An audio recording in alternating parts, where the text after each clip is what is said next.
Hello friends, मेरे palmistry and astrology video channel पे आपका स्वागत है। तो दोस्तों, क्या आप जानना चाहते हैं कि आपकी कुंडली में धन योग या राजयोग है? ऐसा कौन सा रत्न है जो आपका भाग्य उदय करवा सकता है? कहीं आपकी कुंडली में मांगलिक दोष या कोई कालसर्प दोष या कोई ऐसा दोष तो नहीं? इन सभी बातों का जवाब आपको मिलेगा भृगु पत्रिका में। भृगु पत्रिका में इन सभी बातों के साथ साथ आपको मिलेगा 10 साल का आपका भविष्य फल भी, और ये सभी कुछ मिलेगा सिर्फ 501 रुपए में। तो दोस्तों, आप अभी मंगवा सकते हैं अपने खुद के लिए या अपने परिवार के सदस्यों के लिए ये भृगु पत्रिका, वो भी डिजिटल फॉर्म में। जस्ट इसको मंगवाने के लिए क्लिक कीजिए डिस्क्रिप्शन में दिए गए लिंक के ऊपर।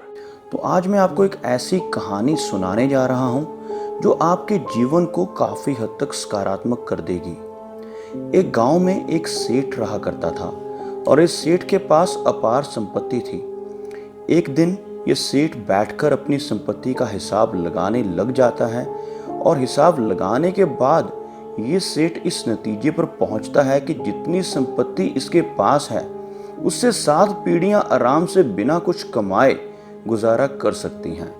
लेकिन ये सेठ इस सोच में पड़ गया कि 7 पीढ़ियों के बाद क्या होगा, कैसे मेरी 8वीं पीढ़ी का गुजारा हो पाएगा। ये बात सोचकर ये सेठ काफी चिंता में रहने लग गया।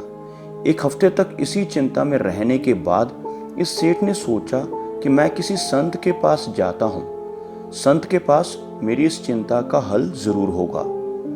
ये सेठ अपने गांव से कुछ दूरी पर बने एक आश्रम में जाता है और इस आश्रम में जाकर यह एक संत से मिलता है। संत से मिलकर ये सेठ कहता है कि महाराज, आजकल मैं एक बात को चलते काफी चिंता में रहने लगा हूँ। कृपया आप मेरी इस चिंता का हल निकालें। मेरे पास पैसों की कोई भी कमी नहीं है, लेकिन इस धन से केवल मेरी 7 पीढ़ियों का ही गुजारा हो सकता है। मैं इस चिंता में हूं कि मेरी 8वीं पीढ़ी का क्या होगा, कैसे वो बिना धन के आरामदायक जिंदगी जी सकेगी।